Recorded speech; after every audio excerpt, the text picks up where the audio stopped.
I'm my teacher, and today we are going to be reading How the Grinch Stole Christmas by Dr. Seuss. Every Who down in Whoville liked Christmas a lot. But the Grinch who lived just north of Whoville did not. The Grinch hated Christmas, the whole Christmas season. Now, please don't ask me why. No one quite knows the reason. It could be his head wasn't screwed on just right. It could be Perhaps that his shoes were too tight. But I think that the most likely reason of all may have been that his heart was 2 sizes too small. 2 sizes too small? I can't believe that. But whatever the reason, his heart or his shoes, he stood there on Christmas Eve, hating the Who's, staring down from his cave with a soul Grinchy frown. At the warm night window blowing in below in the town, for he knew that every Who down in Whoville beneath was busy now hanging mistletoe's wreath. And they hated the stock, and they hanged those stockings and sneezed. Tomorrow it's Christmas. It's practically here. Then he ground with his Grinch fingers, nervously drumming. I must find some way to stop Christmas from coming. For tomorrow, he knew. Merry, merry, all the Who's golden lords will wake up bright and early. They rush for their toys. And then, the noise. That's one thing he hated. The noise.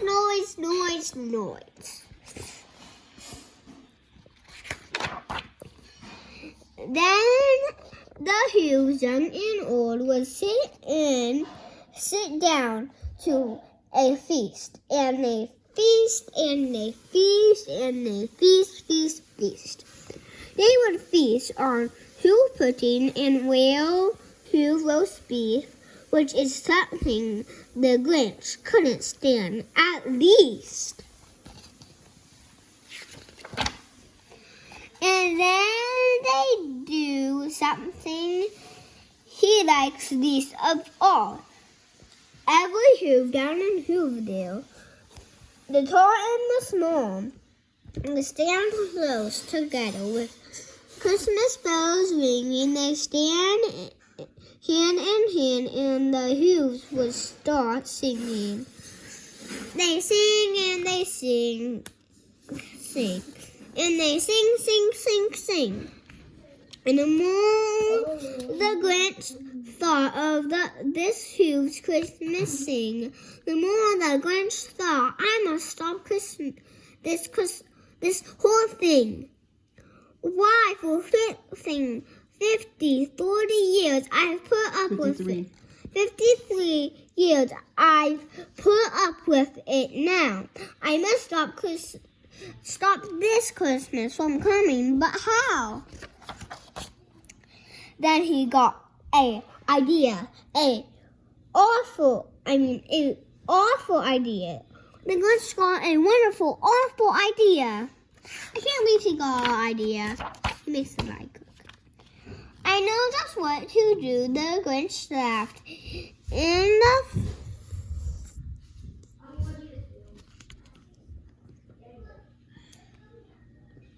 throat. And he made a quick Santa Claus hat and a coat, and he clicked and clucked with a great Grinchy trick with With this coat and his hat, I look just like Saint Nick, his real name, Santa Claus. All I need is a reindeer. The Grinch looked around, but seeing reindeer are scared. There was none to be found. Did that stop the old Grinch? No! The Grinch smiled. No, simply. Simply said, if I can't find a reindeer, I might make one instead. And so he called his dog Max. Then he took some red cloth and then Some red thread. And then tied a big horn on top of his head. Then he loaded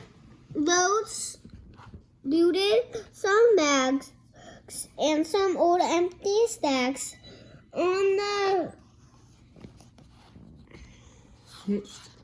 hitch sleigh, and he hitched up old Max.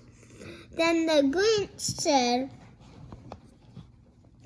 "Gippy, Gadap," and the sleigh started down. Tomorrow is home where the Hughes laid a snooze in the town.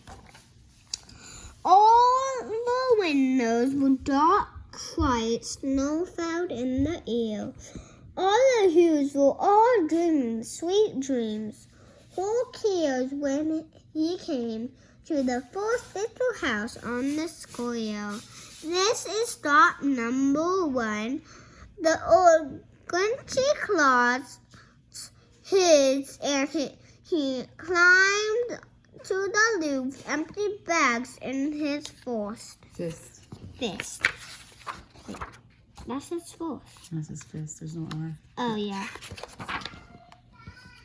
I love this one. Then he slid down the chimney and raked tight pinch. But if Santa could do it, then he should. So could the Grinch. He stuffed only one for a moment or two. Then he stuck his head out of the fireplace flue. Well, the little Hugh stocking are hung in a row. The stockings, he grinned the first thing to go.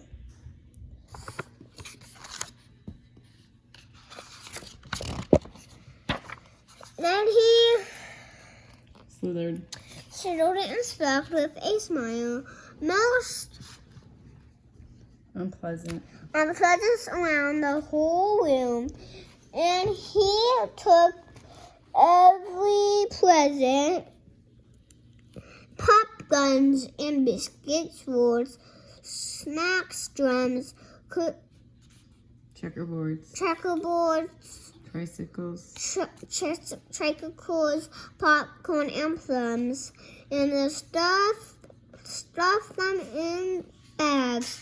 Then the Grinch, very nimble, stuffed all the bags one by one by the chimney.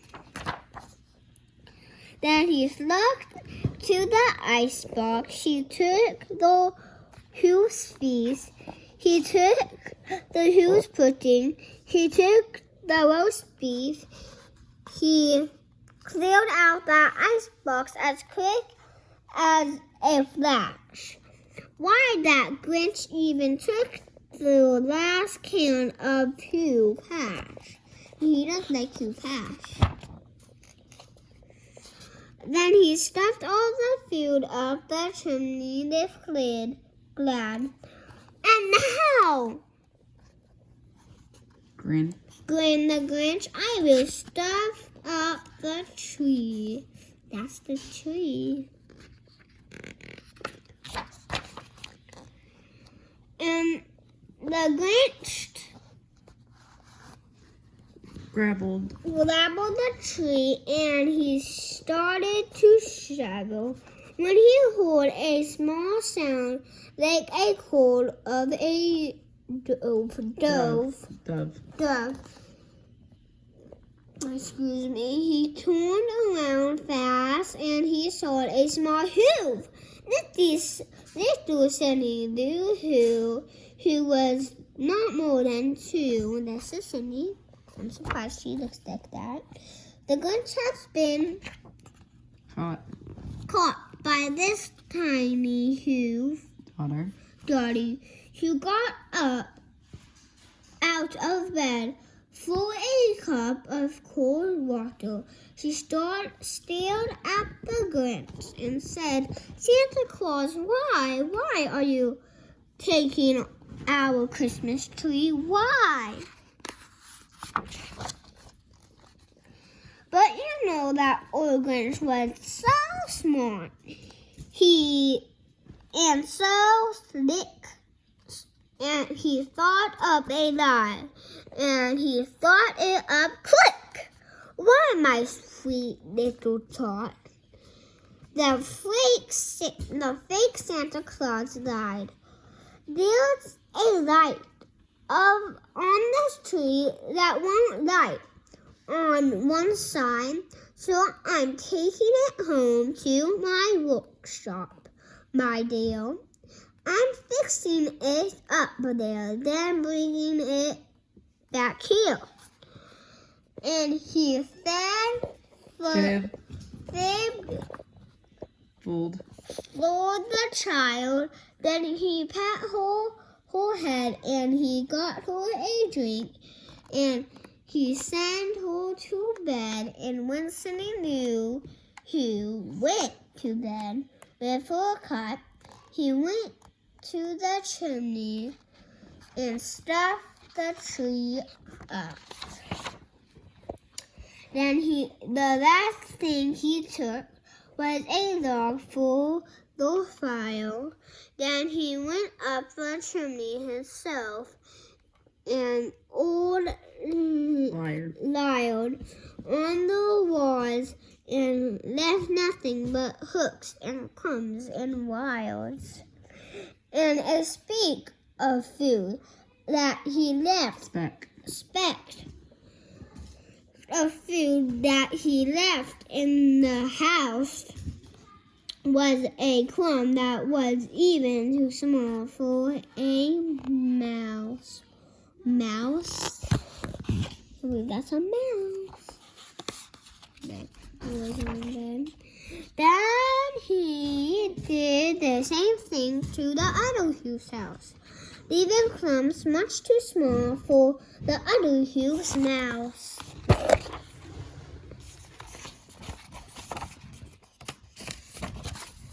Then he did the same thing to the other Hugh's house. It was quarter past dawn. All the Hughs still in a bed. All the Hughs still in snows.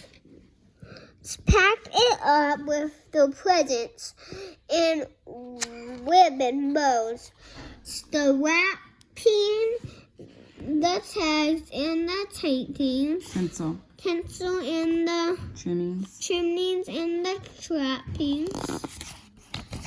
I skipped it. Then thought beat up the side of Miss Mountain Crumpet. He rode with a log to the tippy top and dump it. Poo to the Hooves. It was Grinchishly humming. They're finding out now that no Christmas is coming. They're just waking up. I know just what they do. The Mouse. mouse will hang open a minute or two. Then the hooves down in Whoville all cried boo-hoo.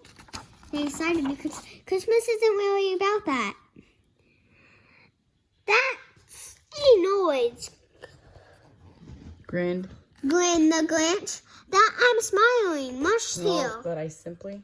Simply. Simply must heal. So he Paused. paused, and the Grinch put his hand to his ear, and he did hear a sound waving over the snow. I started in low, then he started to grow. But the sound wasn't sad. Why this sound?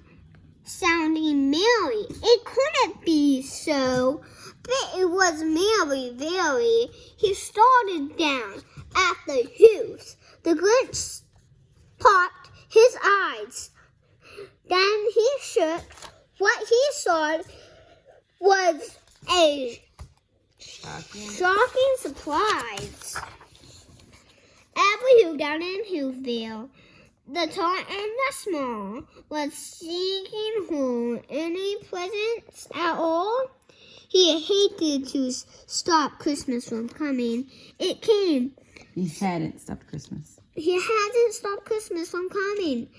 It came. Somehow the other hooves came just the same. And the Grinch, with his Grinch feet ice cold in the snow, stood Puzzling. puzzling. How could it be so? It came whole ribble bones. No. It came without ribbons. It came without ribbons. It came without whole tag. It came with whole back. Without packages. Without packages. Box and bags and puzzles. Bill Owl's tiny and puzzles were so that the Grinch thought of something he hadn't before. Maybe Christmas, he thought, that doesn't come from the store. Maybe Christmas perhaps means a little bit more. And what happened then? Well, in the Whoville, they said that the Grinch's small heart grew 3 sizes that day. And the minute his heart didn't feel quite so tight, he Whiz whizzed with his low thought through. through a bright morning night, and And he brought back the toys and the food for the feast, and he himself, the Grinch, carved the roast beef. And Christmas isn't really about all the toys and that. It's about Mary and Joseph and Jesus. Jesus was God who got born in a manger because there wasn't any room. And bye.